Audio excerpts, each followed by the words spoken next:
channel using the video platform Zoom, which allows us to host a large number of people who join us via phone.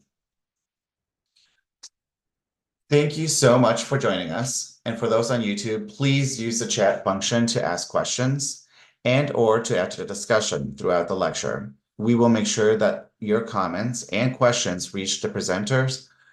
And for those of you listening to the discussion via phone, you will also have the opportunity at the end of the presentation to unmute your audio so that you can ask your questions. We'd like to remind you that all the information offered here is for general informational purposes only, and to always seek additional professional advice for situations specific to you and your needs. So let's welcome our presenter for today. Rebecca Bunn studied clinical developmental psychology at Tufts University, counseling at Northwestern University, and completed mindfulness teacher training at Brown University. She is a licensed therapist and a mindfulness instructor. She leads the mindfulness-based stress reduction MBSR program at Rush University Medical Center, which is open to the general public.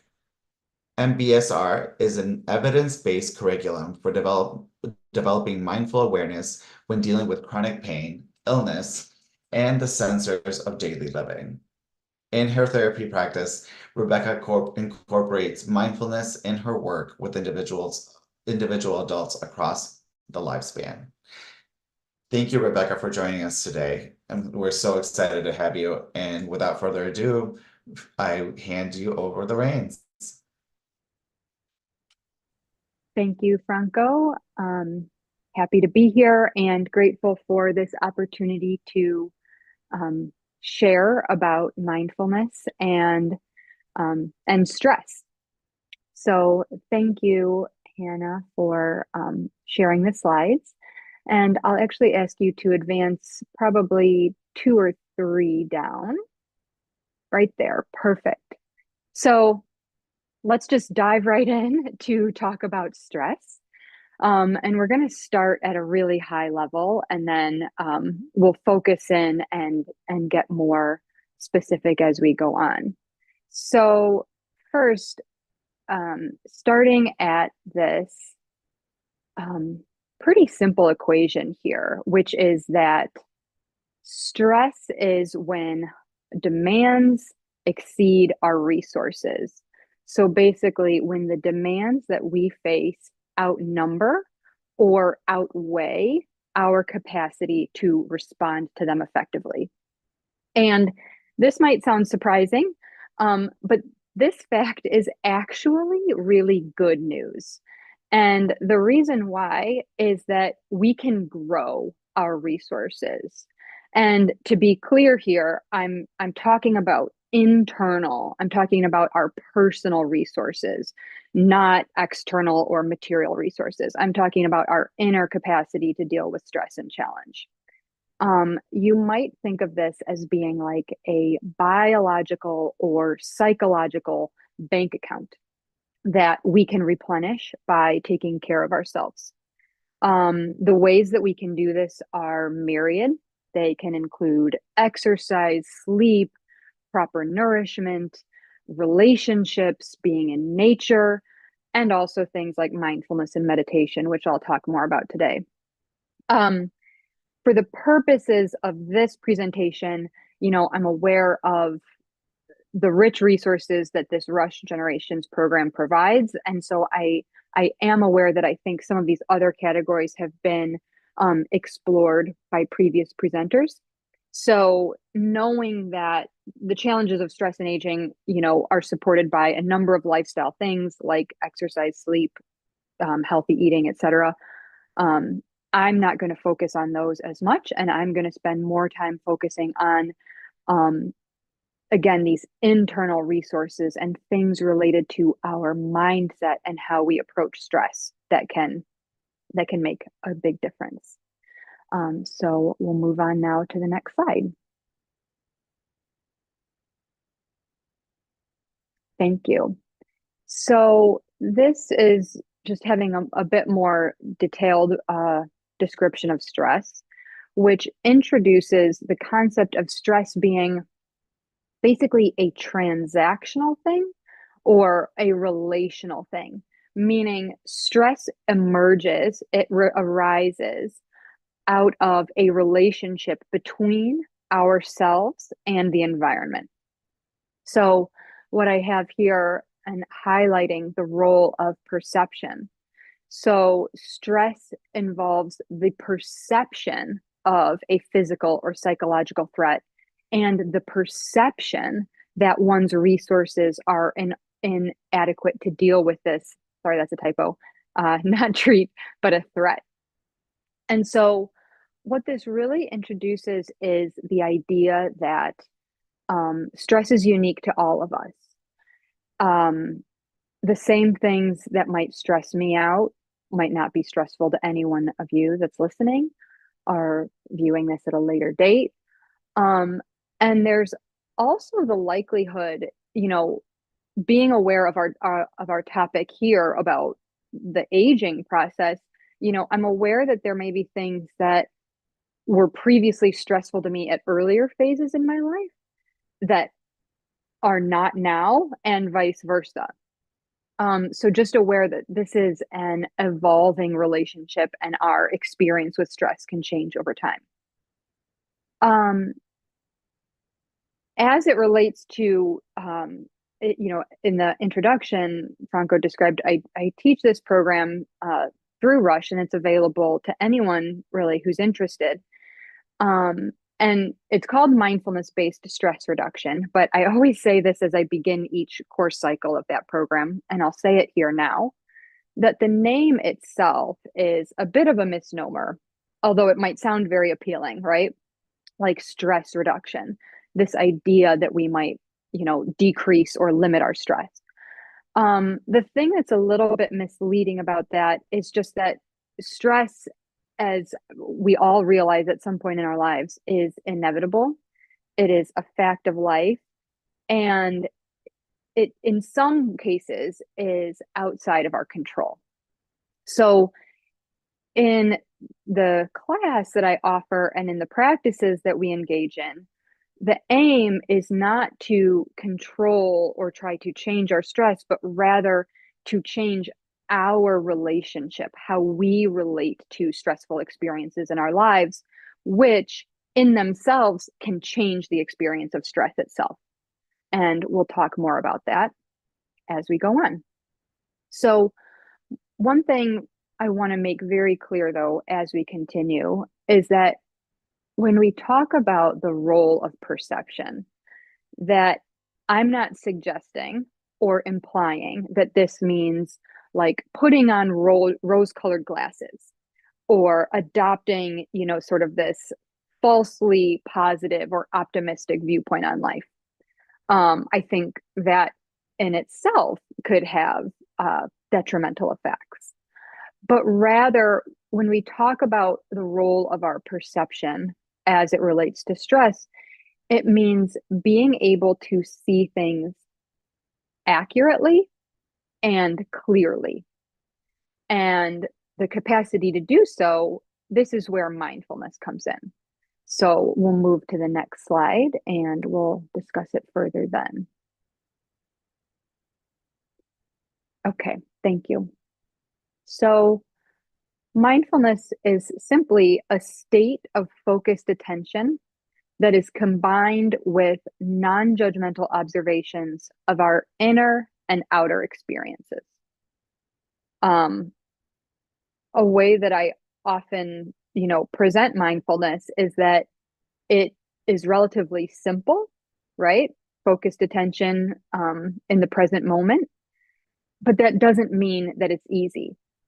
Why? Well, because there's a lot going on in each and every present moment. And, as it says up here, our own inner experiences, which there can be a lot going on, our thoughts, our feelings, all our emotions, all swirling and interacting at the same time. But there's also, the sort of infinite realm of outer experiences happening around us at the time. So being able to attend to that and And also, this is where, you know, our element of the ability to choose comes in, to choose what we're attending to in each and any moment, becomes really important. Also, wanting to say that this is another place here where there's more good news, um, which is that just like we can build the resources that were mentioned on that first slide, build our resources that include our capacity to deal with stress, we can also build our capacity for mindfulness. A common misperception when I present mindfulness is that people often think of it as um, almost similar to a personality trait. Like you might have a sense of yourself in terms of um, being introverted or extroverted or open minded or neurotic. And mindfulness is really not like that. It is a state of awareness. And we all, as humans, have the capacity to do that, to be aware. And in fact, towards the end of this, we'll spend some time practicing and hopefully for all of us experiencing that state. Um, and so what happens is when we practice, when we intentionally cultivate that state repeatedly over time, it can eventually become a trait. So just not really, truthful or accurate to say like, oh, that's not me. I'm just not a mindful person. That's not something that's for me. Um, because it really doesn't involve, changing ourselves, who we are. It just means um, cultivating a type of awareness that allows us to be more connected to ourselves and our environment and more grounded within the present moment, the type of experiences that lead to um, this experience of cultivated calm that Franco referenced in the introduction. Okay, so with that being said, let's move on to the next slide where we will go back to stress.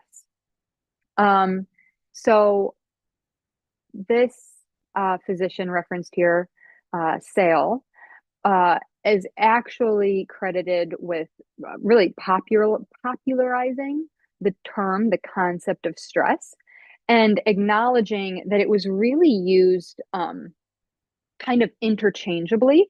And this happened in the 50s. And actually, it emerged out of Dr. Sale's research with animals, where he was studying, physiologically the effects of animals as in response to physical pressure. And so as he developed this concept of stress, the interchangeable aspect of it was, and we see this in our language too, that we use the term both to describe cause and effect. So when we describe something as a stressor, like, oh my gosh, I have so much stress in my life, we're talking about a stimulus or an event that is acting upon us, that is prompting then the stress itself. The effect, something that we experience uh internally as a result of that stressor. And so the major insight here of Dr. Sale's work is he understood stress to be the total response of the organism, so both mind and body, to whatever stressors are experienced. Um, Furthermore, another, really key insight that he had was talking about what he referred to as the non-specificity of the stress response. So what this means is that our autonomic nervous system, which we'll get to more in the next slide, but that our autonomic nervous system, with the autonomic meaning automatic really, is responsible for initiating this whole body response and sort of activation system in response to perceived threat. And so another way to say that is it's not a specialized system.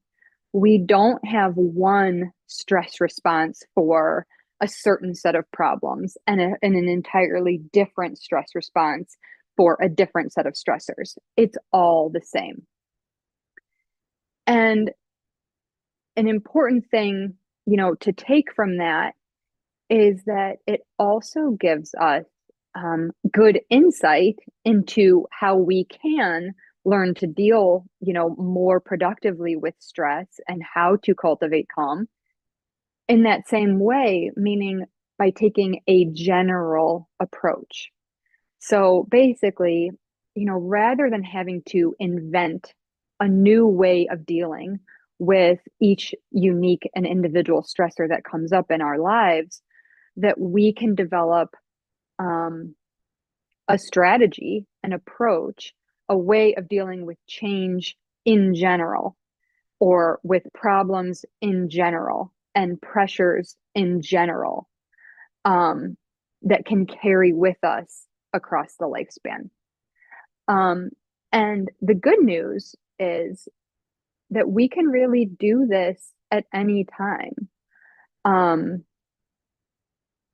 There is a concept that I don't have a slide on, but just mentioning it now, there's this idea of neuroplasticity, which means the brain's capacity to change in response to its experience. And so at any point in our life, if we, feel compelled, if we feel the need to really modify how we're engaging with stress, how we're dealing with stress, that opportunity is available to us. And so we can continue now to the next slide where we're going to talk in a bit more detail about this stress reaction cycle. Now, I realize the text on this might be unclear or difficult to read. That's okay. I'm going to talk us through it. And there's actually parts of text cut off at the top and bottom. Again, that's okay. The intention of putting this up here is not so much to make sure the details are super clear, but instead just to really illustrate that when our mind-body system is experiencing stress, that there's really just a lot going on. So to start off, the part that's cut off at the top above this figure's head is describing external stressors. And, back to Sale and the animal models, it's quite clear, although it's something we might not think about all the time, that we all are dealing with on a daily basis the physical stressors just of our material reality on Earth. So we have the sort of like unseen, but definitely felt stressor of gravity, like weighing us down and holding us to Earth.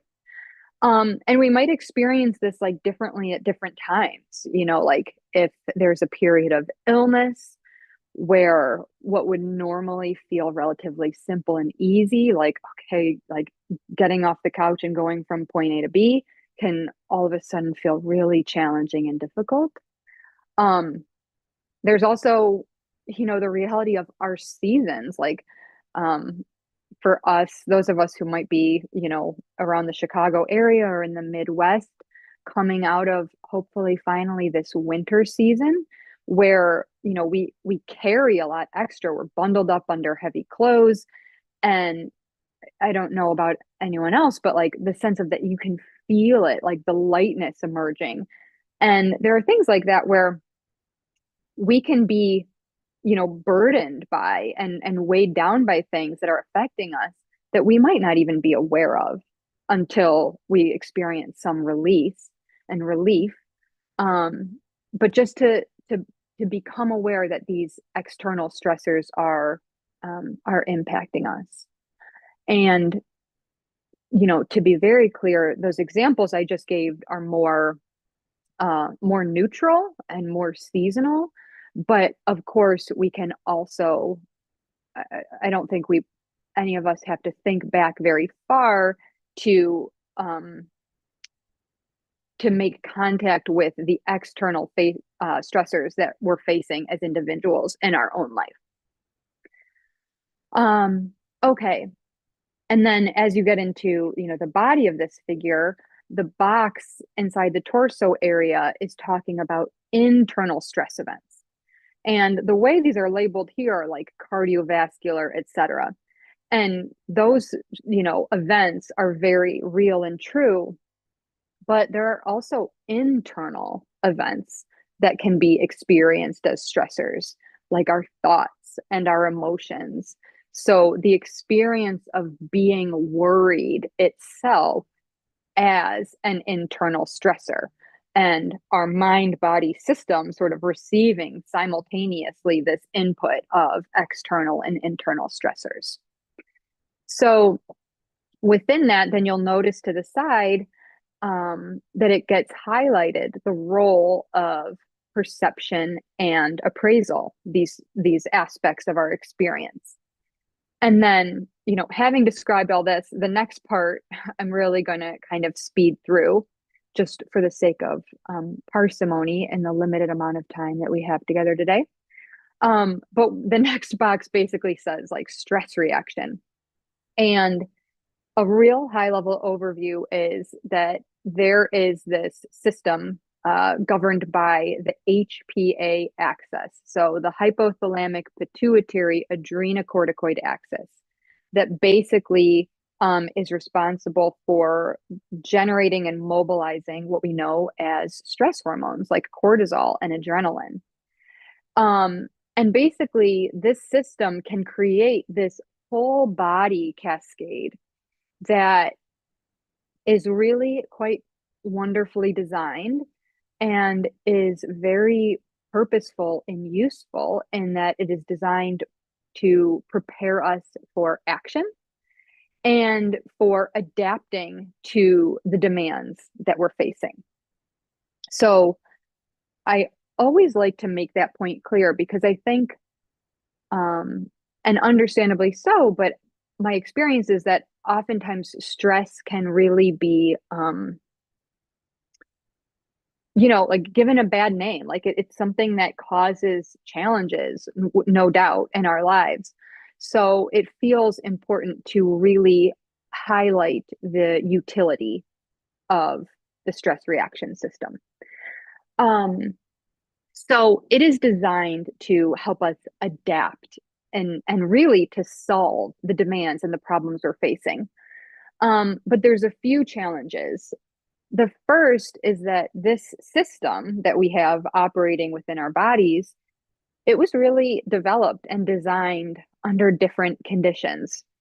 So our ancestors, our long, long in the past distant ancestors, faced much different stressors than what we're dealing with right now. And the system reflects that.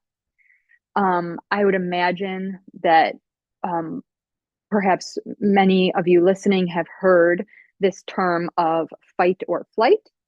There is also a freeze response, and this system is that. And it was designed to help us to switch on automatically within emergency situations, but then it was also designed to be really temporary and short-lived, right?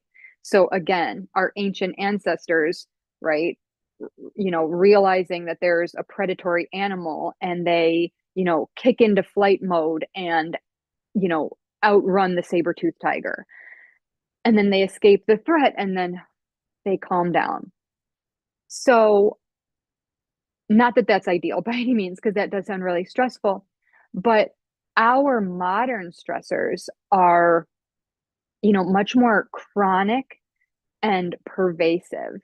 And so we have this sort of ancient system that is not very well equipped to deal with the modern challenges of our daily life. So what often becomes the case is that we have this system that was designed really for emergency use only. And instead, it's turning on and staying on.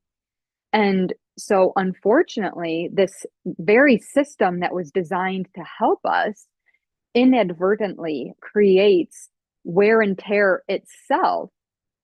And then we can suffer from what becomes known as diseases of adaptation. So things like heart disease, high blood pressure, weakened immune system, and sometimes memory impairment. Um, so all of that. And then the very bottom, the arrow that's pointing up and the part that's cut off, again, not intentionally, that actually says breakdown. And so, you know, indicating the physical and psychological exhaustion, the depression, the chronic conditions that can emerge when we're really living in a state of chronic stress activation. What we also know is that this very system accelerates aging. You know, we would be aging regardless, of course, but that this system really, you know, really intensifies that. Okay, so we will move on to the next slide.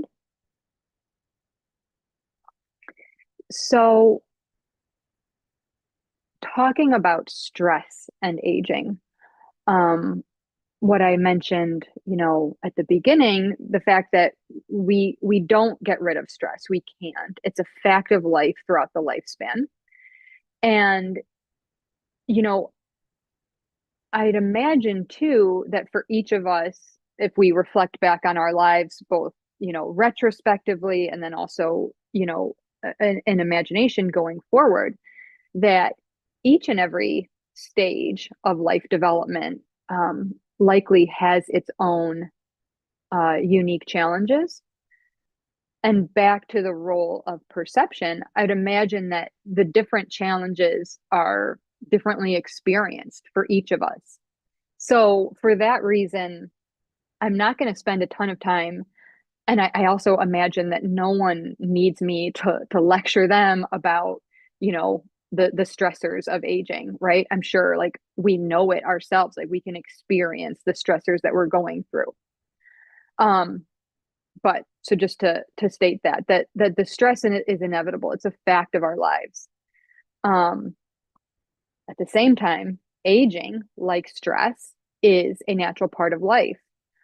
Um, what we just, you know, sort of highlighted and described in the previous slide is that the experience of chronic stress can enhance and increase the likelihood of um, lifestyle choices, and often things that perhaps initially were productive or adaptive in managing stress, but over time might become a maladaptive coping mechanism or a lifestyle choice that, when compounded over months, years, and maybe decades, really contributes to uh, the impact of stress itself. So in that case, the reaction to stress, like sometimes our very even well-intentioned attempts to manage our own stress, can create and cause additional complications, and in doing so, creating a vicious cycle. And you know, what we see then is that, you know, that that stress accelerates aging and that aging in itself causes stress. And so wanting, you know, to be very clear that I definitely don't have any you know, silver bullets here and no miracle cures, but knowing that the addition of mindful awareness can um, can bring a level of clarity into that cycle, and the awareness itself can change and interrupt the experience. Okay, moving on to the next slide, and we'll just really briefly touch on this.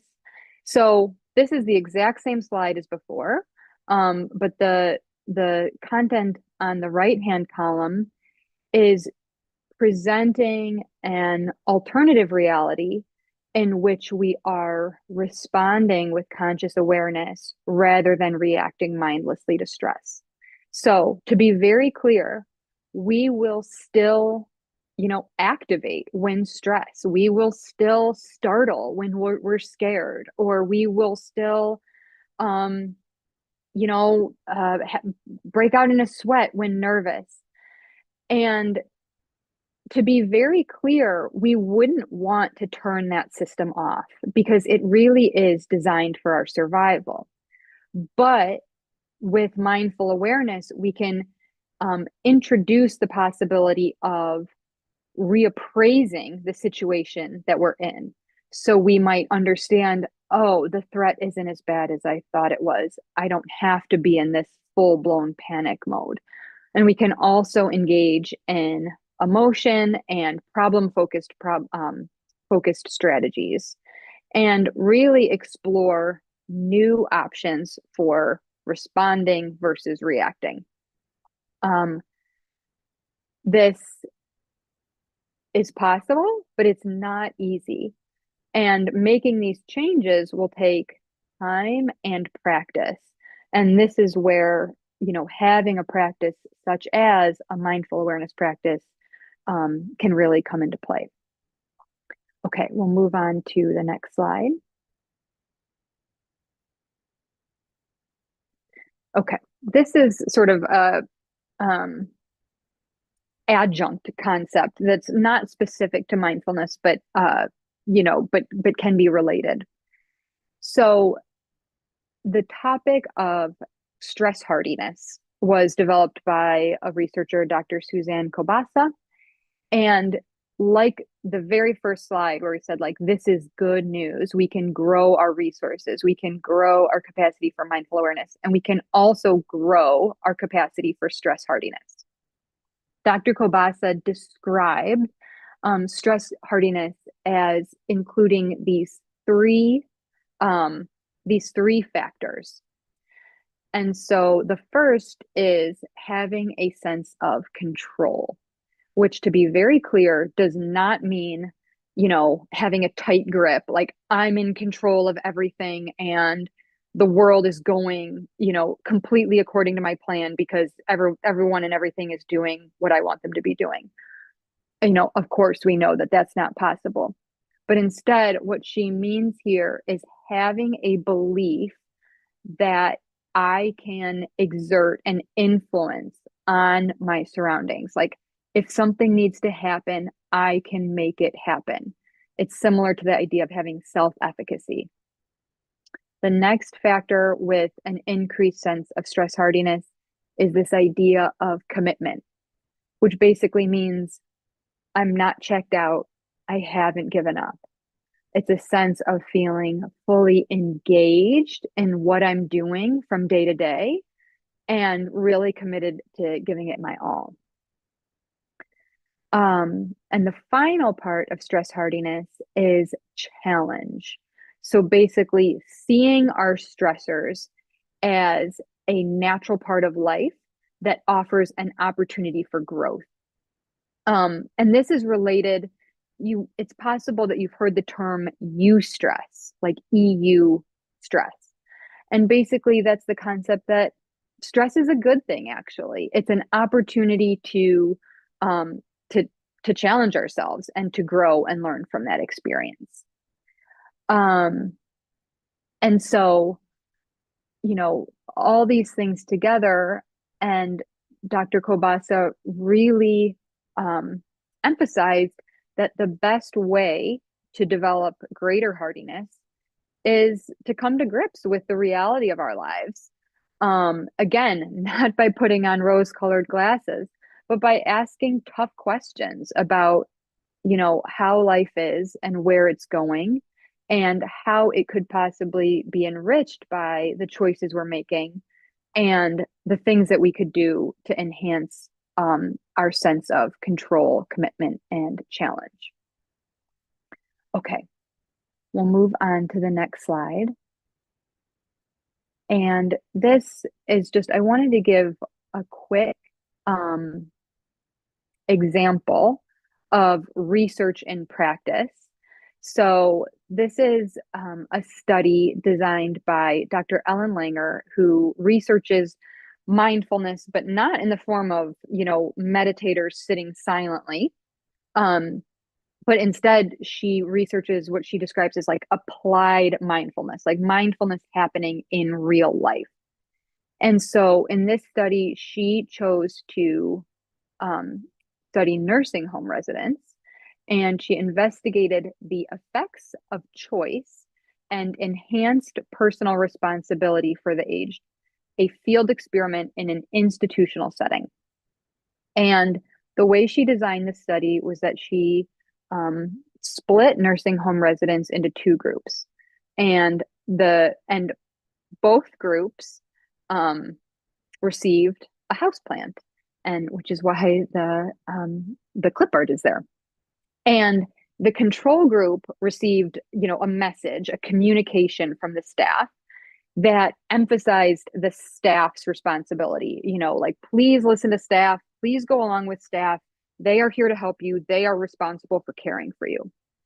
And the experimental group received a different set of communication, which emphasized not only their responsibility for themselves, but also for the plant. Basically, they gave these individuals the task, the job of like, it is your job to care for this plant.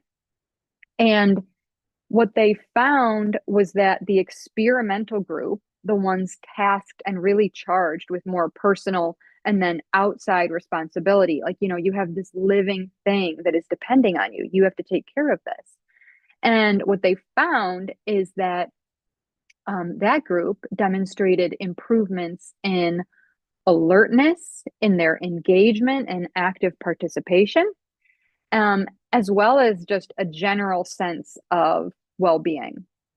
So I think this is sort of demonstrating and really showing in real life the previous slide, Dr. Kobas's work on the importance of feeling like that we have control over some things and that our actions make a difference.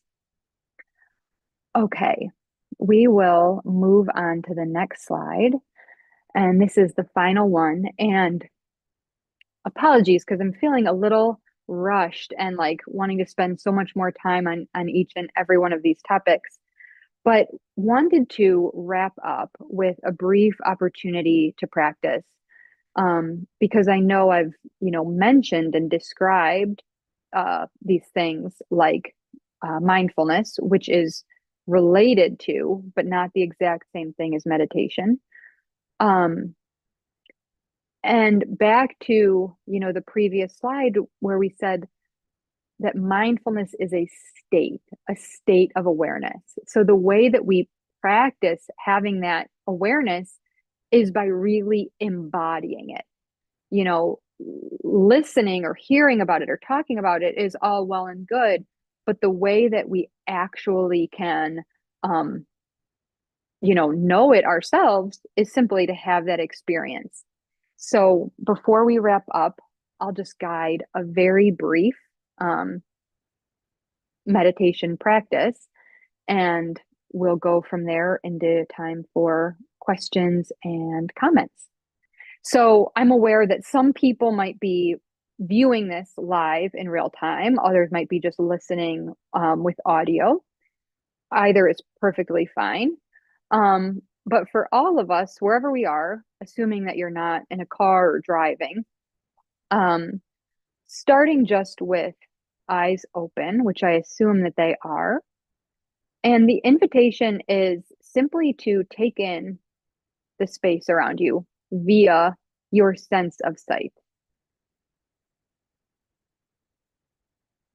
And so whatever is seen here, noticing it. So there might be aspect of light and shadows, shapes and colors, as you take in the space that you're in, there might be an automatic sense. The mind might want to label what you see, like, oh, that's a chair.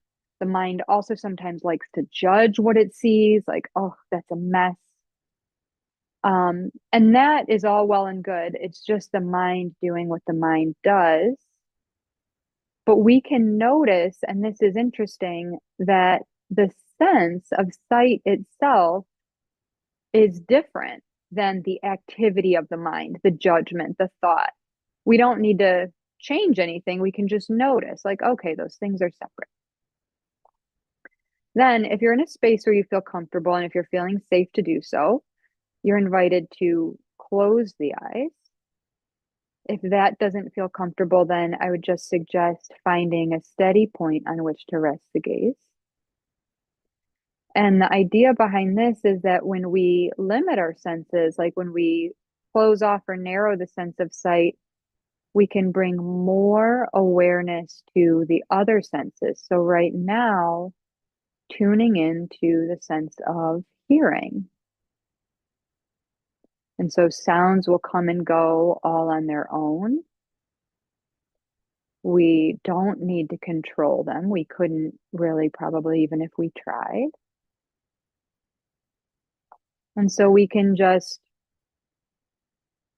receive and allow whatever is there to be there. And just like our sense of sight, some sounds might be preferable to others, some sounds might be pleasant or unpleasant. And the challenge here with the practice is, can we receive them all just the same?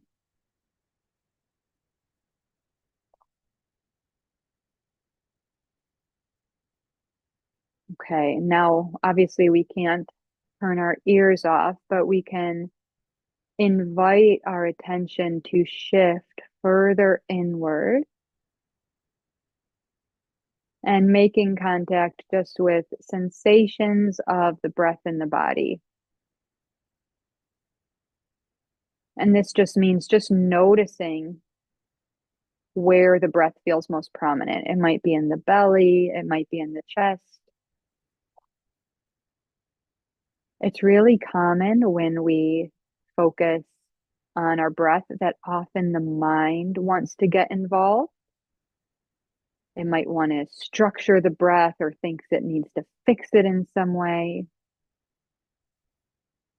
So just knowing that there's nothing here to fix,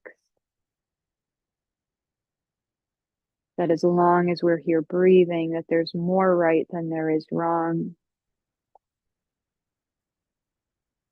And that we don't need to force a sense of calmness. And that even if we try, it would likely have a counterproductive effect. So instead of forcing calm, we simply slow down. We look and listen and we turn inwards, and just to experience ourselves and exactly how we are in this moment. And so for the final few moments of this practice, just to experience the body breathing.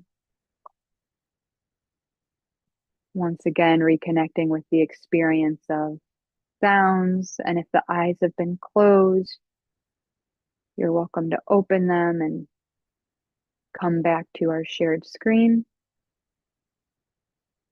And if it feels appropriate, extending to yourself a sense of gratitude for your willingness to engage in that practice. I'm grateful for you all for participating in it. And we're going to transition now into question and answers. And I would also invite, if there's any, if anyone would want to share an observation about their experience with the practice, that would be welcome as well. Thank you. Wow. Thank you so much, Rebecca. That was lovely.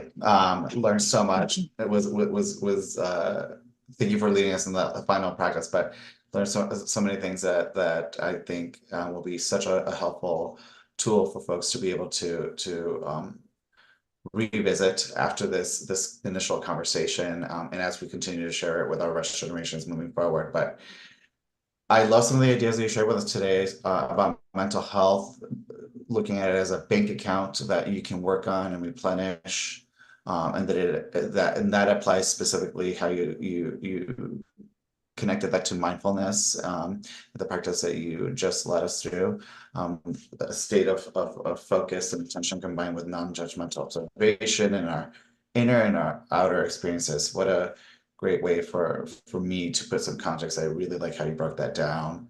It really connected for me. And then just that stress, what a really simplistic but effective description, the perception of physical or psychological threat, but also the perception that our resources are inadequate at the time to deal with it. And then again, how you tied it into, you know, why it's important for us to practice mindfulness to break those cycles and not create a cycle of chronic stress. I appreciate how you explained that our body's natural responses to stress are necessary for survival, but how we react to them and keep them in check is how we can start to be mindful. So just so many things for our viewers and our listeners to take away today. So if any of our callers would like to join us right now, have a comment or question for Rebecca, you can hit *6 and unmute yourself.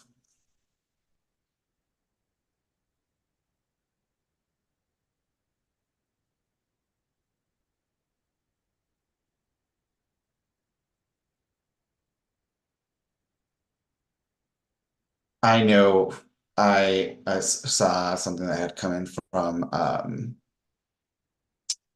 our YouTube was a question of how common are mental health issues among older adults, and is that something common or expected as one ages? Did you say common or expected? Hmm. Yeah, I think um it it's something that is certainly can be more common when we, have awareness of the challenges that older adults are facing, especially the the transitions with that stage of life. If it's often including things like loss, whether that be loss of, important people in our lives, family members, beloved pets, but other forms of loss as well. We might lose um, a sense of self and autonomy and agency as, physical abilities shift or change or decline.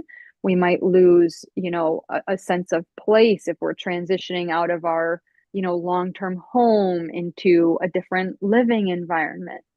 So as a therapist, sometimes I struggle even with the concept of like mental illness, because sometimes there feels like there's a sense of pathologizing aspects of the experience that are really natural. And so, natural and understandable, which doesn't mean they need to be, bared stoically, but rather, you know, my understanding is that one of the really important changes or challenges of this stage of life is to, have a sense of meaning and sort of like cohesiveness around the experience of life.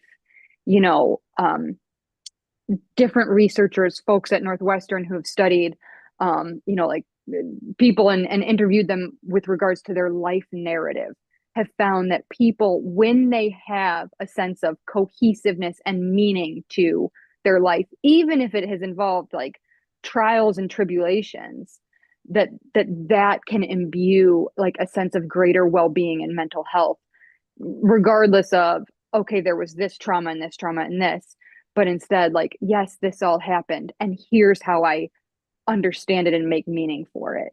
And this makes me, feel satisfied with it. So well said. Definitely something that we definitely at Rush through our programs as well, like your evidence-based program of mindfulness and how you work that into your patient-centered care. Um, Advocate for as well and realize that social isolation and is one of the big factors as well for our community that we serve. So thank you for demystifying some of the stereotypes. I Mhm. think that all adults, I think, at some point or another will start to face. And what a great way to give context of everybody will at some point maybe face challenges, but if you have a sense of um, purpose, whether that could be taking care of a pet or volunteering or um, maybe your physical abilities have changed, but you find a different way to connect with community through online resources can really give you a different sense of fulfillment, but also help you overcome some of these um, challenges or barriers as they appear. So Absolutely. great. Again, I want to remind folks that are joining us via phone, if you would have any comments or questions, please hit *6 to unmute yourself. And I am waiting also for more comments. I think are trickling in. I also want to remind folks again from our rush. Oh, I saw somebody unmute themselves. Go ahead, caller. Hello? Yes, you're online. Yes, I was wondering, I couldn't get the audio, the picture. Is there some way I could watch it again? I couldn't get, Yes, 100%. how do I go on to that? So What's we her name will. again? Can I write down her business information for the speaker Yes. office? We have Rebecca's information will be in our recording, which is on our YouTube Okay, page. So this will okay, go live tomorrow. We will send it out as a reminder, or later this week that will be sent out as a reminder, but it will be already available on our YouTube page. okay. So the powers, the slides that were described, and I know that you weren't able to see them visually, are going to be there as Right. well. Yes, everything will be available. I just go to YouTube or just go to Rush Generations? Just type in Rush Generations YouTube channel, but we will also, if you're a member of Rush Generations, Right. it's okay to that. And Rebecca, if you are comfortable, please feel free to share your information. Yeah, well, and I also want to say to the caller, it's so nice to hear your voice. And this perhaps is Thank you. even like it is even describing what we're even talking about here with like Right. challenges of Yes, aging that's with very true. isolation and loneliness. And for me, when I Yeah. teach mindfulness online, we get to, Hmm. see faces and connect. And Right. it's so lovely to hear a voice and know like, oh, you're listening, like, oh, Mhm. someone's there. I'm not talking to myself. So Right. my Rush email address is the typical, my first name, Rebecca with CCA, REBECCA underscore Bunn, B as in boy, UNN at Okay. rush.edu. And Okay. and the program that I teach is MBSR, uh, which you can even just Google MBSR Rush and it pops up. And um, it's something that if it speaks to anyone at all, I'd really welcome you to join. And it's just Oh, an good. Yes. opportunity to practice Hmm. and to share the practice with a group because it's really hard doing everything Yes. alone. Yeah, and then also Eugene Genlin was a focusing group at the University of Chicago years ago. He Uh-huh. moved to New York. He says all that is important is what's happening at this moment. Americans That's look at the past, look at the future. We never look at the present. Seems like. that's it. We only live in moments. We only have Yeah. moments in which to live, and here we are for this Hmm. one. Wow. Right. Well, thank you for that. And again, thank you, Rebecca, for sharing. For those listening and those watching, it's Rebecca, REBECCA _BUNN at rush.edu. And then all the information that was presented today, if you are calling in or even viewing today, but want to, and you were if you were thoroughly engaged and couldn't take a moment, it will be there, living in our archives, so you will be able to see it. So do not fret over that, for sure. Again, I want to thank you, Rebecca, for joining us today. Any last words that you can share with us as far as what are some quick takeaways that you want folks to really remember when it comes to coping with stress in their everyday life? Okay, I feel like that's an invitation. I could keep talking for another hour. I know. That yeah, so a skill that I've taught in different classes before is just, when life gets overwhelming, it's to be where your feet are. And it sounds Mhm. simple and cheesy, but you know, to the point the caller made a few minutes ago, our mind can go to the past, the future, it can go a million miles away, but our body's here. So, in moments of stress and challenge, if we can, be where our feet are, which is not even specific to the feet, but anywhere, if we can be in our body with ourselves, we're closer to being reclaiming that grounded, calm state that we're all seeking. With that, great. That's a great segue. Thank you so much for us today. For folks joining us online and also on our call, please stay tuned for just our upcoming events that we want to share with you.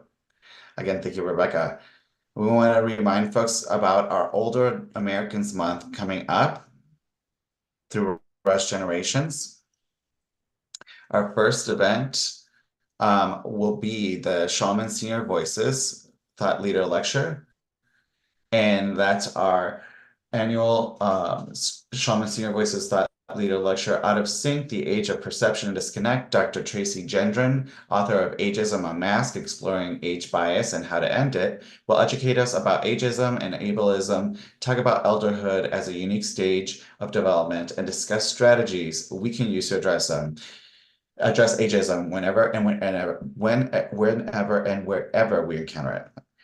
Please take note that lecture will be from 12 to 1:30. It is different from our regular time of 1 p.m. It will be offered in person as well as virtually as we today, but it will be through Zoom. If you want to register, please feel free to call 1-800-757-0202 or scan the QR code that you see on the screen. It'll take you directly to the registration page. Please do so. Our next event will be Stepping into Summer Health Fair. The Stepping into Summer Health Fair will be held on Tuesday, May 20th in the Rush Atrium building from 1 p.m. to 4 p.m., where you can join us on the dance floor for some Chicago-style stepping and salsa. In addition to experienced stepping and salsa instructors providing classes throughout the day, this health fair will include numerous health screenings and tables of information on services to support your well-being from our community partners and providers. We hope to see you there for sure. And then our next lecture coming up. Again, we want to hear and learn from you. So our next lecture will be the Shaman Thought Leader Lecture on May 7th. And again, remember that our starting time will be different. Instead of 1 p.m., it will be at 12 p.m. Again, I want to thank you all for joining us, and we hope to see you in our next lecture. If you have any questions, as always, reach out to us through our Facebook page at facebook.com/Rush Generations or 1-800-757-0202. Thank you so much.